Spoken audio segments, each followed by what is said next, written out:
Oh, you feel good. How you doing?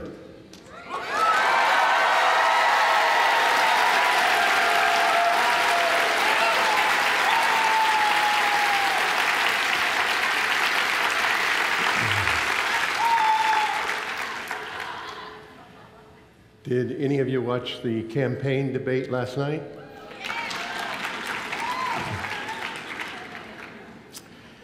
I told Avra that I was going to start calling myself a maverick.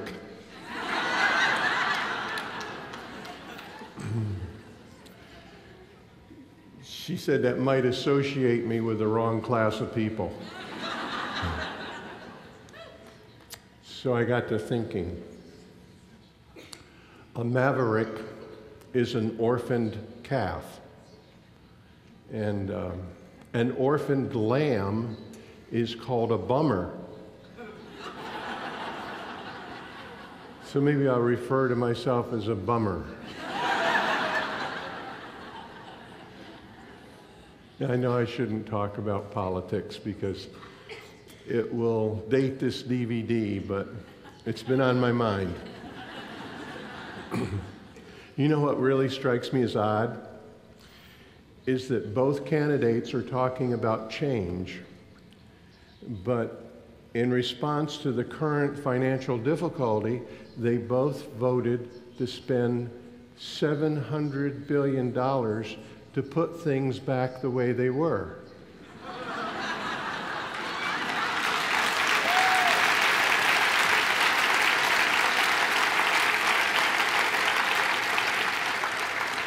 I don't think putting something back the way it was is change. I mean, only in politics would you find people who are working to change things to keep them the same. The whole thing puzzles me. If politicians were in charge of evolution, we'd still be apes.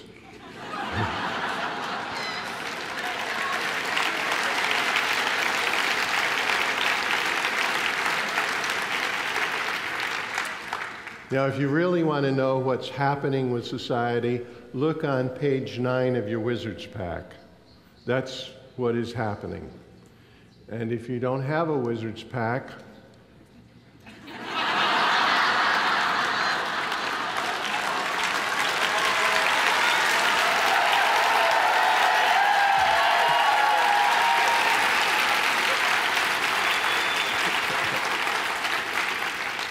hey, maybe I'll run for office.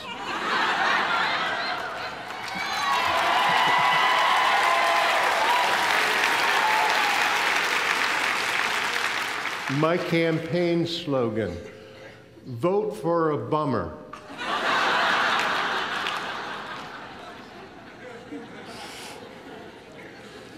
As if you haven't already done that.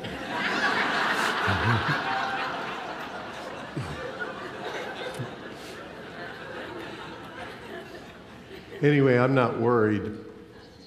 I have always been a gardener, and the way that gardeners handle hard times is by planting a little more at the end of the row. So you guys at the end of the row, thanks for showing up and making this the largest professional course ever.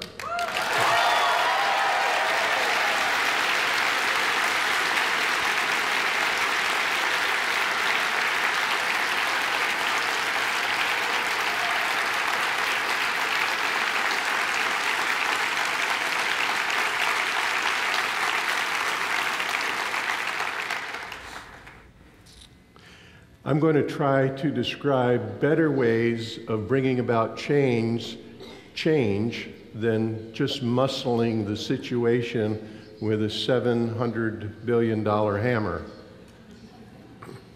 Have you heard the story about the politician who bought a chainsaw? After a day of sweating and swearing, he took it back to the store and complained that it didn't work. And the clerk primed the engine and pulled the rope, and the machine instantly started with a loud roar. The politician looked right, looked left, What's that noise?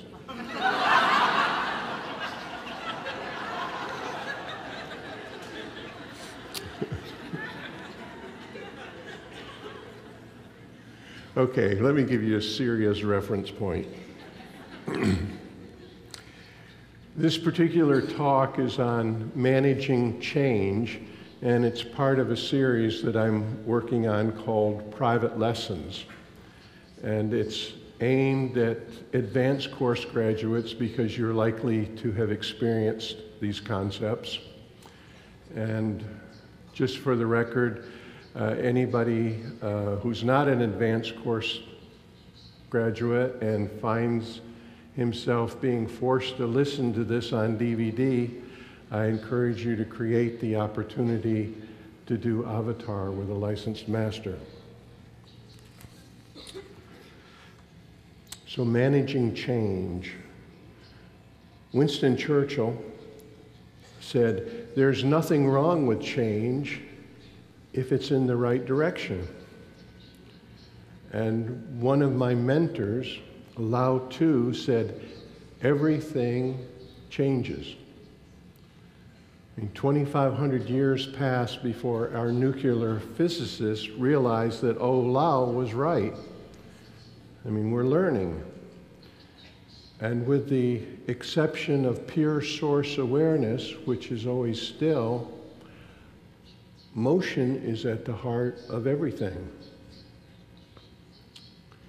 And sometimes motion can be shaped by intention. And that, in one sentence, is the subject of this talk. Sometimes motion can be shaped by intention. Now, why sometimes? Well, some things we have the power to change, and some things we don't. And sometimes we have enough power to completely transform something.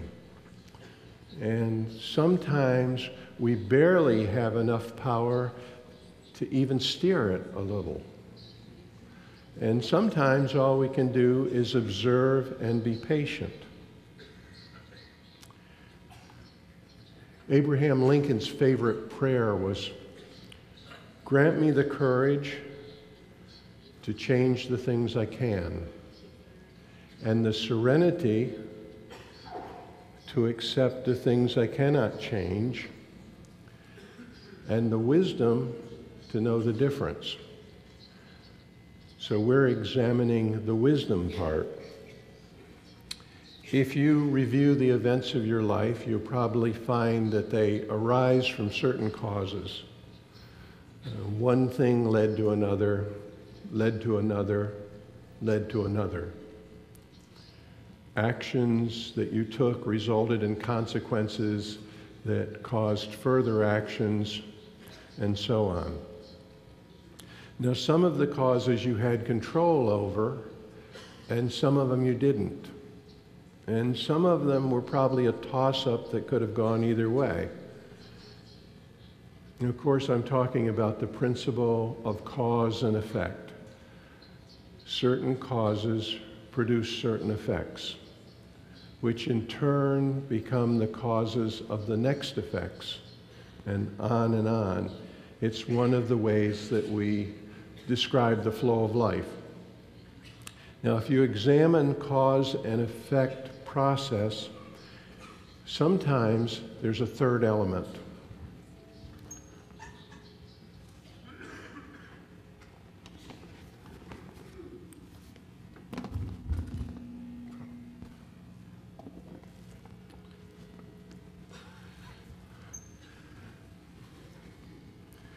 Choice.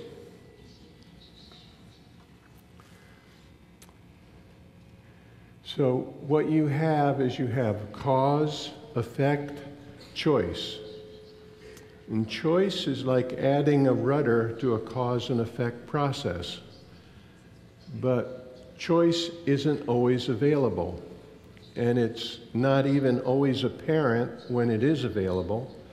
And sometimes, even when the choices appear, we just let the past decide, or we answer through our indoctrination, or we leave it to fate. That's why we keep finding ourselves in unwanted situations, because we're not recognizing our choices. It would be really nice if there were a little road sign in your life that said, "Important choice approaching."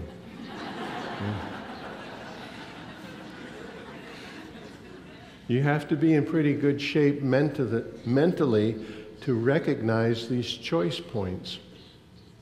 And too often we get lost in the story of what is happening to us, and we forget that we could create a new story. And sometimes the chain of events leading up to experience looks like this: cause, effect, and it's just blank where the choice would be.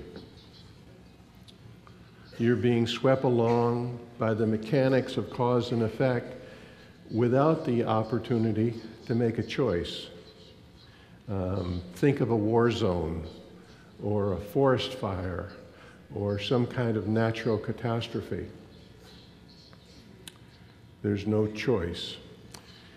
If your brother, who's cause, pushes you off a building, effect, there's really no choice about falling. And if after falling, which is the next cause in the chain of events, you land on concrete, which is the next effect in the chain of events, there's still not much choice about being injured. Now, providing you survive this process long enough, you will eventually come to a moment where a choice can be inserted. And that is the moment when you can take control of the process. For example, you can choose whether or not to forgive your brother for pushing you off the roof. Now, sometimes the chain is cause, effect, and obvious choice. I mean, Jesus recognized this when he preached in the book of Matthew.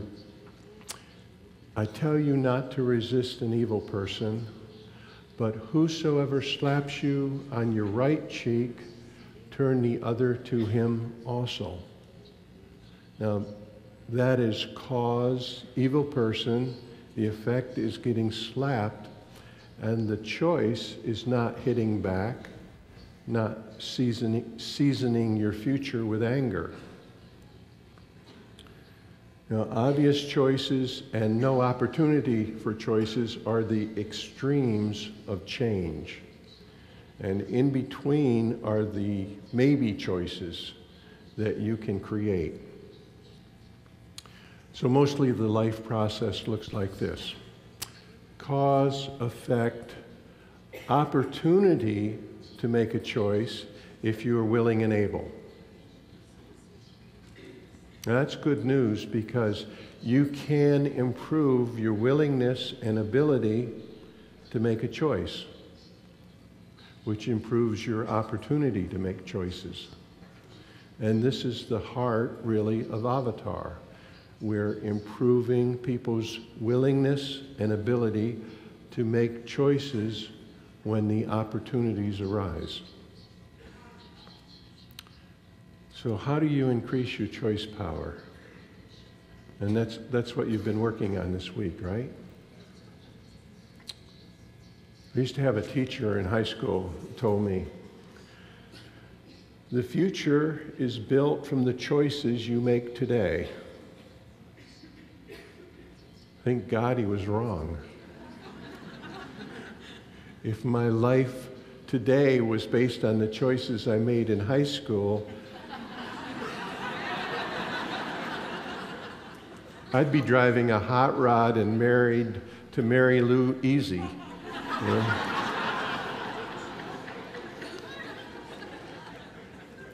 Luckily, we get some do-overs. Here are 4 practices that you can do to increase your choice power.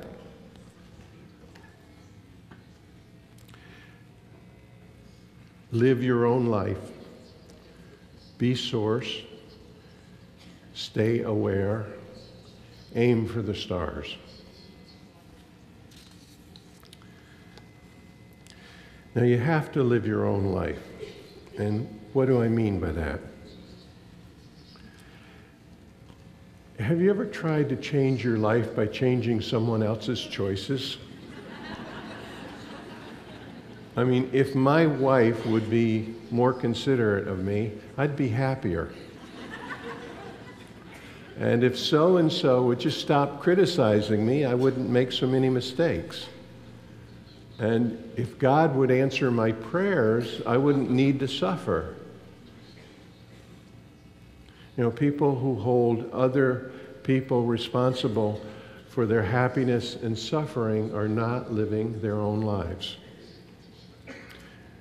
And a lot of people are trying to run their life by controlling other people's choices. And even if they manage to do it, they will seldom find happiness. To be in control, you must change your life from the inside out. You can't change it from the outside in. You can't stop people from criticizing you, but you can choose how much you let it change what you do. And you can't change the past, but you can change how you feel about it, or how much you let it affect you. That's what I mean by changing from the inside out. You change your considerations. There's some things you have to accept, but what you make of them is entirely up to you. Viktor Frankl, who survived a Nazi concentration camp, said, "When we are no longer able to change a situation, we are challenged to change ourselves." And if you carefully examine the cause and effect sequence of anything that is upsetting you, you will find that there are choices that you can make to restore your peace of mind. Unfortunately, these choices occur when you're in your deepest misery, but there they are. Now, I've talked a lot about being source. It's easy to delude yourself about being source. Almost every assertion of source is a secondary to insecurity. We like to believe that we're source over our own choices, but then we make the same self-sabotaging automatic choices over and over. And we fall in love with people who abuse us. We feel patriotic when we hear our national anthem. We always buy a certain model of car or follow a certain fashion.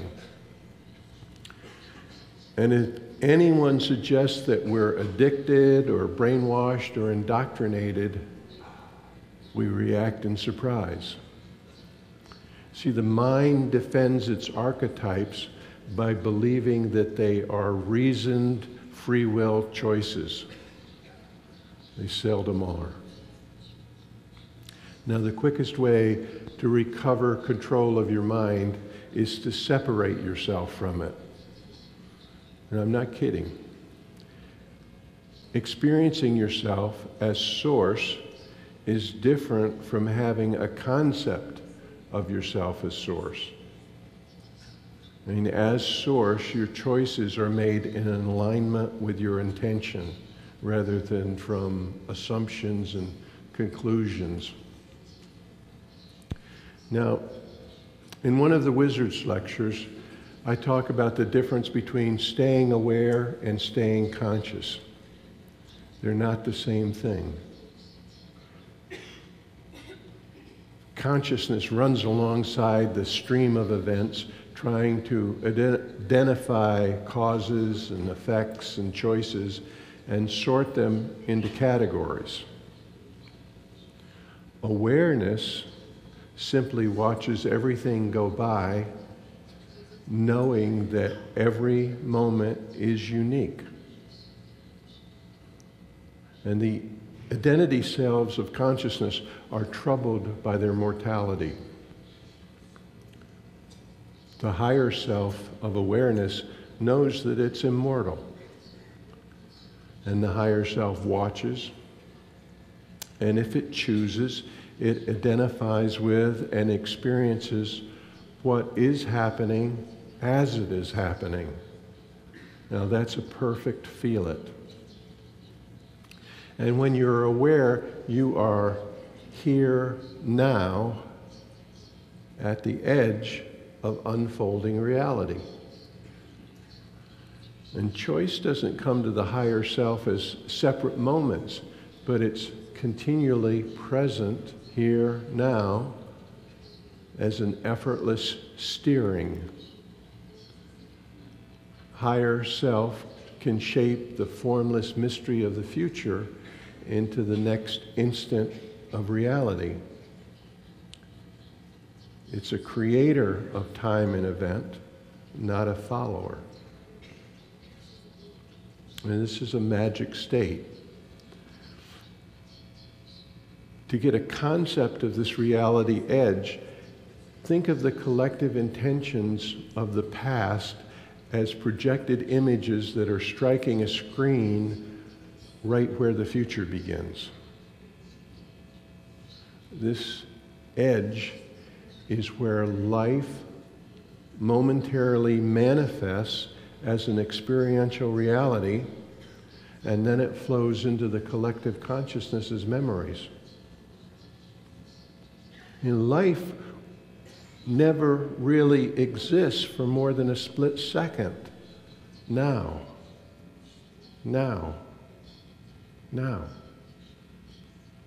And the more completely you can experience this thin edge of reality between future and past, the better your chances are of managing change.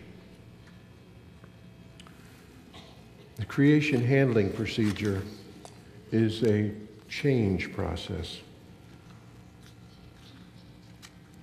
It permits a being to discreate the intentions that are projected from his or her consciousness and replace them with a deliberate primary. I mean, this is the ultimate choice that life offers. Create your own reality. This is the game of gods who dream away the long night in their trip between universes.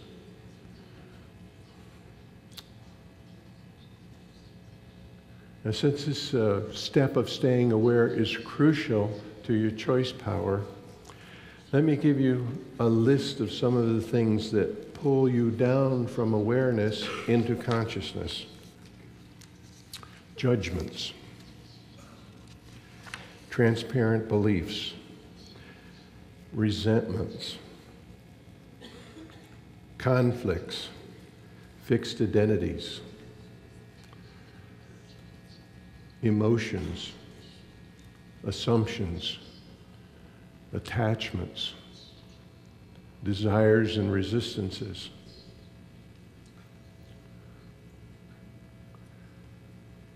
They're the door to consciousness. Now you can go the other way from consciousness to awareness, and this is the goal of spiritual practices. And if you want to do it quickly, just create acceptance mixed with appreciation, gratitude, and interest, and direct it at your own consciousness.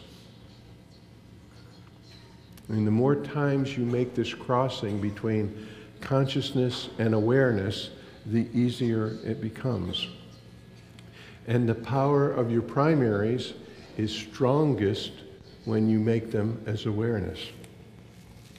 Now, the last practice for boosting the quality of your choice power is aim for the stars. You have to be committed to what you want to create.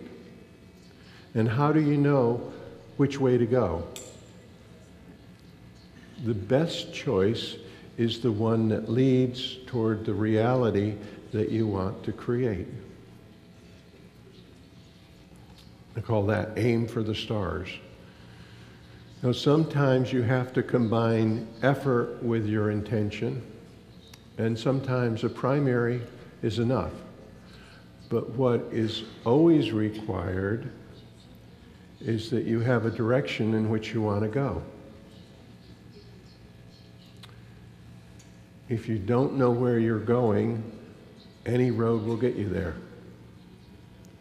So our aim for the stars is that we contribute to the creation of an enlightened planetary civilization. And one way to do that is to make more avatars, masters, and wizards.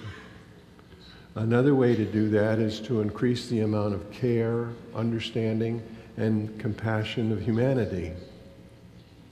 And once you've made the primary of what you want to create, how you want to contribute, choices will start showing up in your life. It's magic.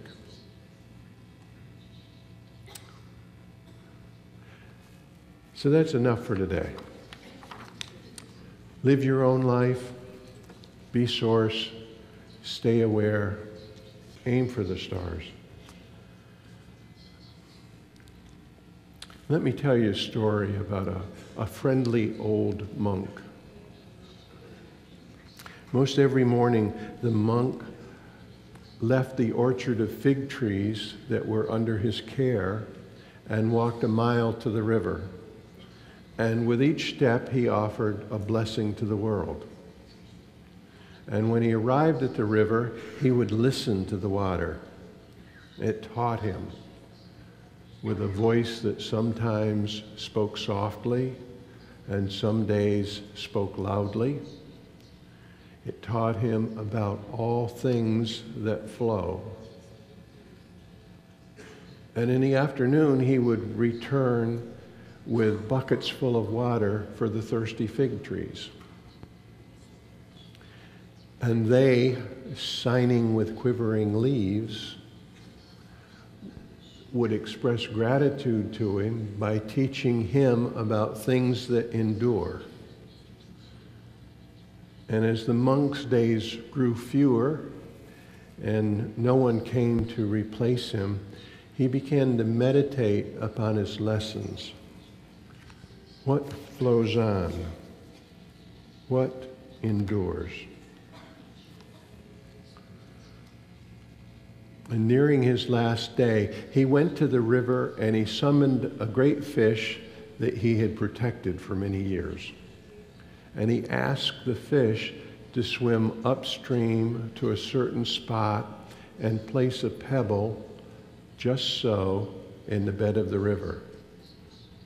And the fish gladly obliged him.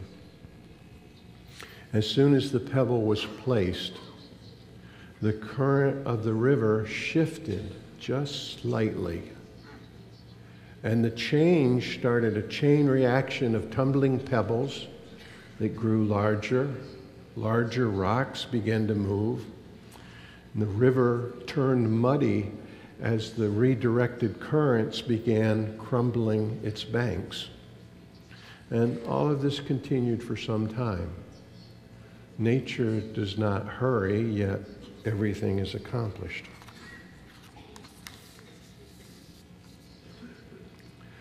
Finally, when the channel of the water, always keeping to the lowest points, stabilized, it flowed right beside the orchard of fig trees. And the tree roots were close enough that they could drink directly from the river. And the monk could pass in peace.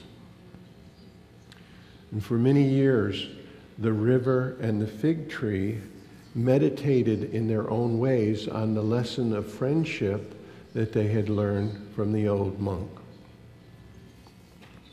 Now maybe one of your avatars will become the pebble that changes the stream of life. Maybe it's already begun. And you may not yet have the wisdom of the monk, but you sure have a lot of pebbles. See you at Wizards.